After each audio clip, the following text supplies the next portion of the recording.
আমরা সেই সকালবেলা বেরিয়েছি, উদ্যানপুর ঘাটে অস্থি দিতে এসেছি। এখানে আমাদের যে দাদা বড়দা বাড়িতে ছিল না, উনি দুবাই থেকে এসেছেন। আসার পরে ওনার জন্য অস্থি রাখা হয়েছিল। সেই অস্থি আজকে আমরা এই উদ্যানপুর ঘাটে, এই উদ্যানপুর গঙ্গাতে আমরা এসেছি অস্থি দেওয়ার জন্য। তো যাই হোক, আমরা ঠিকভাবে পৌঁছে গেছি। এত স্রোতে কীভাবে দাঁড়িয়ে আছে, তো সেটাই আশ্চর্য ব্যাপার।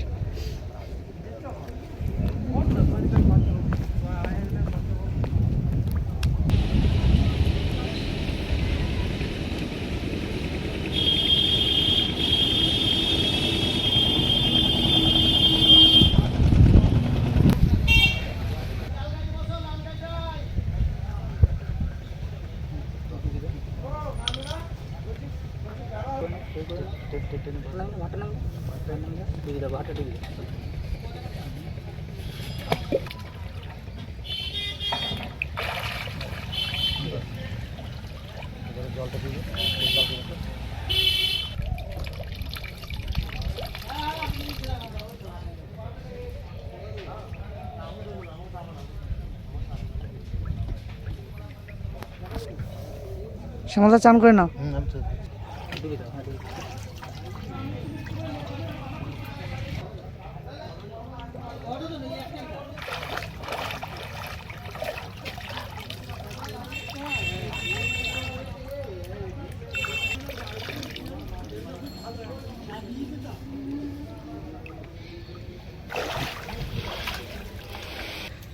আমাদের অস্থির কাজ সম্পূর্ণ হলো। গঙ্গাতে আমাদের অস্থি দিয়ে দেওয়া হলো। সবাই শান্তি কামনা করবে। আজ আমার বাবার অস্থি নিয়ে আমি তোমার কাছে এসেছি এবং তোমাকে সেটা তোমার বুকে ভাসিয়ে দিলাম। সেটা তুমি ওনাকে উদ্ধার করো, ওনার যেন আত্মার শান্তি হয়, সেটাই আপনার কাছে প্রার্থনা করি, তোমার কাছে প্রার্থনা করি মা। ওনার যেন কোনো অসুবিধা না হয়, উনি যদি শান্তিমতো ওনার আত্মার শান্তিটা হয়।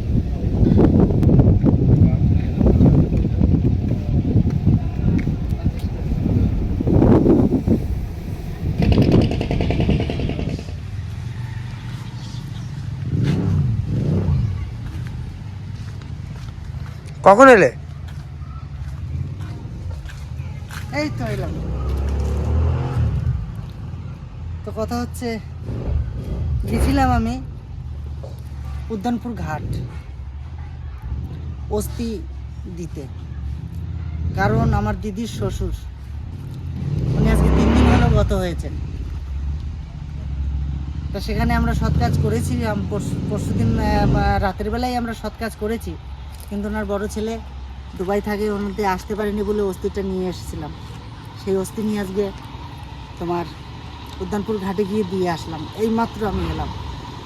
তো কথা হচ্ছে, মানুষটা প্রচণ্ড ভালো ছিল। আমাদের শানুকে ছোটোবেলা থেকে, একটাই তো বাড়ির বড় সন্তান ছিল, আমাদের শানুকে প্রচণ্ড ভালোবাসত। আর আমাদের শানুকে আমি কোনো দিন কাঁদতে দেখি না, কিন্তু না, দাদু চলে যাওয়ার পরে হাউ হাউ করে কেঁদেছে। ওনার দাদুর প্রতি ওনার দাদুর প্রতি শানুর যে কতটা ভালোবাসা লুকিয়েছিল, আমি এই ঠিক পেলাম। অ্যাকচুয়ালি আমার তাওই মশাই মানে শানুর দাদু দারুণ একটা মানুষ ছিল।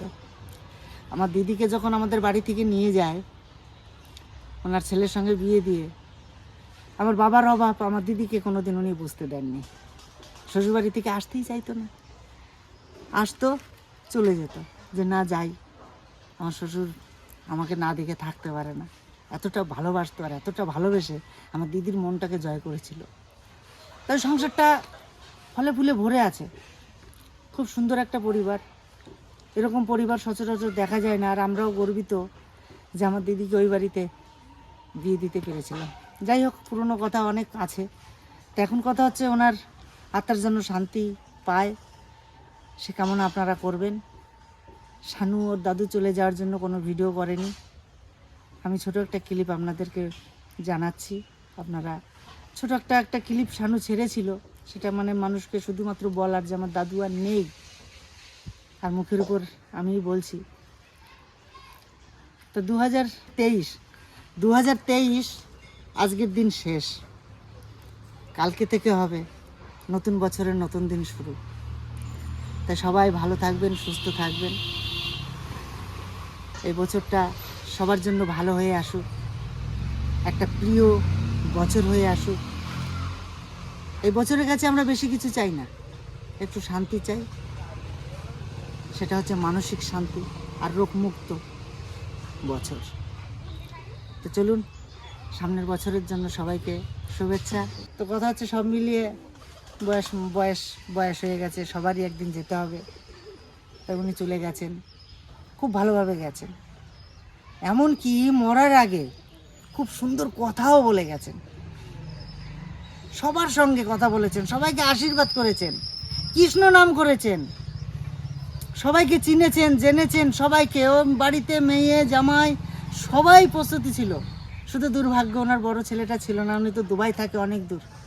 বড় ছেলেটার পরিবার ছিল বাইরে, 3 মানুষ 4 মানুষ 4 জায়গায় থাকে, আপনারা তো জানেনই।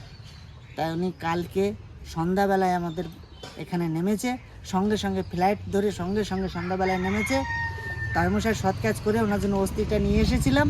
সেই অস্থিটা নিয়ে সকালবেলা ভোরবেলা আমি উদ্যানপুরে গিয়ে সেই অস্থি গঙ্গাকে দিয়ে এইমাত্র এই বাড়ি এলাম।